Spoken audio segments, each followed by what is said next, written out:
آج ہے رمضان ماہ تقویٰ، لعلکم تتقون فرمایا نا۔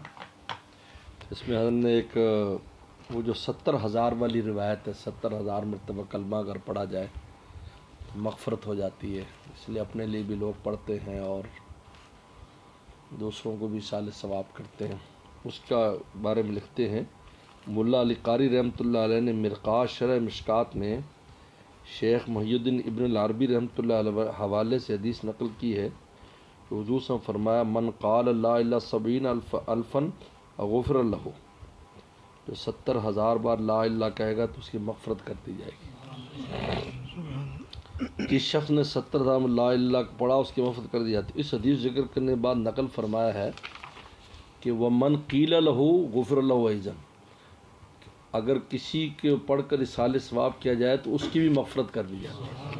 من قیل لہ، یعنی یہ روایت ایک معتبر روایت ہے جو ملا علی قاری بہت بڑے آدمی ہیں، ان کی مشکات کی شرح ہے، مرقس میں لکھا ہے۔ اور دلیل میں ایک واقعہ نقل کیا ہے کہ ان کی خدمت میں ایک جوان ہے جو ولی اللہ تھا، کانا مشہور بالکشف، اس کو کشف بہت ہوتا تھا، اس کا کشف مشہور تھا۔ اس نے اچانک رونا شروع کر دیا۔ شیخ محی الدین ابن عربی نے پوچھا ما حضر بی بکائی، اے جوان کیوں روتا ہے تو؟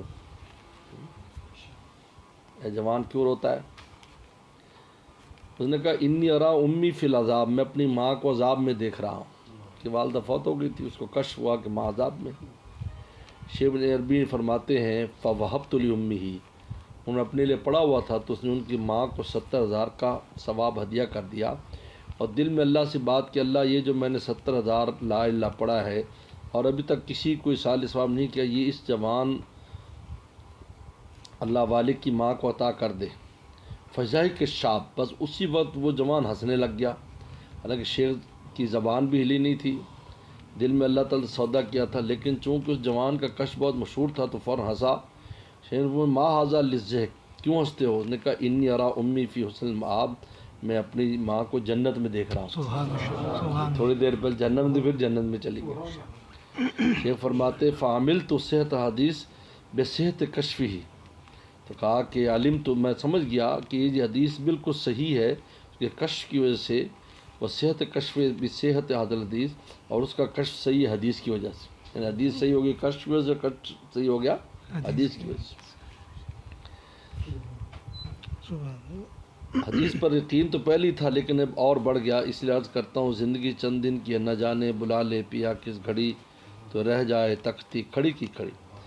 فرماتے روزانہ لا الہ اگر 500 تسبیح پڑھے، یہ 25 منٹ میں پوری ہو جائیں گی۔ درمیان میں محمد رسول اللہ پڑھ لے، اور جب لا الہ شروع کرے تو مراقبہ کیجئے میری لا الہ الا اللہ عرش اعظم تک جا رہی ہے، کیونکہ بشارت دینے والے سید الانبیاء صلی اللہ علیہ وسلم جو صادق المصدوق ہیں، اصدق القائلین، ان سے بڑھ کر کون سچا ہوگا، ان کی بشارت ہے جب بندہ لا الہ پڑھتا ہے تو لا الہ الا اللہ لیس لہا حجاب دون اللہ، میں اللہ میں اور لا الہ میں کوئی حجاب نہیں۔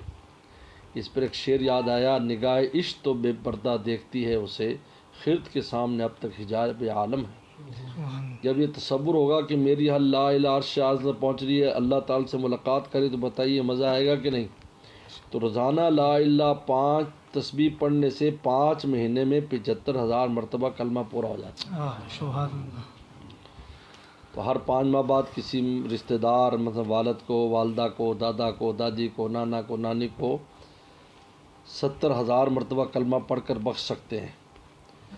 اچھا، ہمارے حضرت والا نے جب ہم حضرت کے ساتھ مکہ شریف حاضر ہوئے تو حضرت نے فرمایا کہ دیکھو بھائی 70,000 والی حدیث پر یہاں عمل کتنا آسان ہے کہ ایک مرتبہ لا الہ کہو گے تو 1,00,000 ہو جائے گا۔ تو تم ایک لا الہ اللہ ایک دفعہ کہو اور کسی کو بخش دو تو 70,000 میں بخشش ہو جائے گی، 30,000 مزید اس میں جمع ہو جائیں گے۔ تو فرماتے تھے ایک تسبیح پر 100 یا اس سے بھی زیادہ آدمیوں کو تم بخشوا سکتے ہو، یہ اتنا عجیب ہے۔ اس طرح مسجد نبوی میں ایک مرتبہ لا الہ کہو تو ایک روایت میں 1,000، دوسری روایت میں 50,000، وہاں آپ کتنوں کو بخشوا سکتے ہو۔ ہمارے حضرت والا اس کی بڑی تاکید فرماتے ہیں، ہمیں بڑی تاکید کی، دیکھو یہ بہت اہم جگہ ہے، سوچ کے لا الہ پڑھو ایک دفعہ، فلاں کو بھیج دیا، فلاں کو بھیج دیا، فلاں کو بھیج دیا، عزیز و قارب رشتہ دار یہ وہ، ان سب کو بھیجنا شروع کرو۔ یہ تو بہرحال یہ عجیب روایت ہے، اور یہ اسلام کی خوبصورتی ہے. اسلام نے مومن کا اکاؤنٹ بند نہیں کیا، عجیب ماشاء وہ کھلا رہتا ہے. تو کوئی بھی کسی کے لیے کچھ کرے گا پہنچ جاتا ہے، دعا بھی کرے گا تو پہنچ جاتی ہے. سبحان اللہ سبحان اس لیے حکم ہے ربنا اغفر لنا ولإخواننا الذین سبقونا بالایمان، اللہ ہمیں بخش دے اور جتنے مومن بنے تھے ان کو بخش دے. تو یہ دعا ہمیں پڑھنے کا حکم ہے. لہذا ایک اللہ والے فرماتے تھے کہ میں ہر نماز میں دعا پڑھتا ہوں تاکہ جتنے بھی ایمان والے دنیا سے گئے ہیں سب کو میری دعا پہنچے. سبحان اللہ. اب بتاؤ اگر اکاؤنٹ بند ہو جائے تو ان کو دعا ملے گی؟ نہیں ملے گی دعا. یہ بہت بڑی نعمت ہے یہ. اس لیے ایمان اور اسلام بہت بڑی نعمت ہے. اس لیے کتنے قبرستانوں کے پاس سے لوگ گزرتے ہیں اور وہ دعا کر دیتے ہیں ان کے لیے، ان سب کا کام بن جاتا ہے.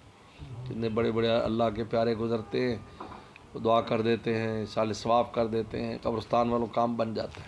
سبحان اللہ. اس لیے وہ جو روایت آتی ہے بھئی 3 چیزوں کو صدقہ جاریہ قرار دیا، وہ الگ معاملہ ہے، وہ صدقہ جاریہ کے طور پر ہے، ہمیشہ رہے. لیکن ایصال ثواب کرنا اور کوئی نیکی کر کے کسی کو بھیجنا، اس کی کوئی ممانعت نہیں ہے. سب سے پہلے دعا ہے، دعا قرآن میں موجود ہے، ربنا اغفر لنا، ہمیں بخش دے، پہلوں کو بخش دے، ہمیں حکم ہے. اور جو وسلم نے جنازے کی دعا دی وہ بھی عام ہے، حینا میتنا شاہدینا غائبینا صغیرنا کبیرنا ذکرنا انسانا، سب کے لیے سب کو شامل ہے. ایسی دعا اس وقت اس کے لیے تو ہو رہی ہے، لیکن اس کے ساتھ سب کو شامل کر دی، چھوٹے بڑے سب کو شامل کر دی. تو وہ جو روایت ہے لوگ بعض کہہ دیتے ہیں جی بس جی وہ 3 کامی چیزیں ہیں جو کام آئیں گی، باقی کوئی کام نہیں. وہ یہ دعا کیا، پھر یہ دعا کیسے بھی ہوگی؟ یہ تو قرآن کہہ رہا ہے عجیب ماشاء رب ارحمہما کما ربیانی صغیرہ، میرے والدین کو بخش دے. اور حضور صلی اللہ علیہ وسلم کے پاس خاتون آئی اور آ کر کہا کہ میری ماں فوت ہو گئی، اگر زندہ رہتی صدقہ کرتی. میں صدقہ کروں فائدہ ہوگا؟ کہا کہ ہوگا. سبحان اللہ. انہوں نے کہا کہ اچھا پھر ایسے کرو. ان کا کہ میرے پاس ایک باغ ہے، میں یہ باغ وقف کرتی ہوں. وہ باغ آج مسجد نبوی میں سبحان شامل ہے، جہاں میں اور آپ جا کر نمازیں پڑھتے ہیں، ثواب کماتے ہیں. سبحان اللہ. جی فوراً ہو گیا. اس طرح حج بچہ کر رہا تھا، بچہ یہ بچے کا حج ہے، کہاں اس کا حج ہے، ثواب تجھے ملے گا. معلوم کہ دوسرے جو اعمال ہیں ان کا ثواب بھی دوسروں کو ملتا ہے اگر وہ اس کو بھیجے گا تو. سبحان نفلی عمل جتنے بھی ہیں، ہاں فرض کا نہیں ہوتا، کیونکہ فرض کا تو ہم خود اس کے مسئول ہیں. فرض کے ہم مسئول ہیں، فرض اور واجب اور سنت مؤکدہ کے تو ہم ویسے مسئول ہیں، یہ نہیں ہم بھیج سکتے. لیکن جو نفلی عمل ہے وہ ہمارا اپنا ہے، ہم خود رکھیں یا کسی کو بھیج دیں، لہذا وہ اس کو ملتا ہے، پہنچتا ہے. تو اس وجہ سے انسان جو ہے نا اس کا بھی اہتمام رکھنا چاہیے، پوری امت کے لیے دعا کرتا رہے، عزیز و اقارب کے لیے کرتا رہے، ان کے لیے بھیجتا رہے. ان کو اس کی سخت ضرورت ہے. مشکات کی روایت میں آتا ہے جس طرح ڈوبتا انسان ہوتا ہے کالغریق، اس کی طرح قبر میں کیفیت ہوتی ہے مرنے والے کی. جس طرح ڈوبنے والا کہتا ہے چھوٹا سا سہارا بھی ہاتھ مارتا ہے، اس طرح تھوڑا سا بھی کوئی کچھ بھیجتا ہے تو اس کو راحت ملتی ہے اور اس کا کام بن جاتا ہے. اللہ عمل کی توفیق دے.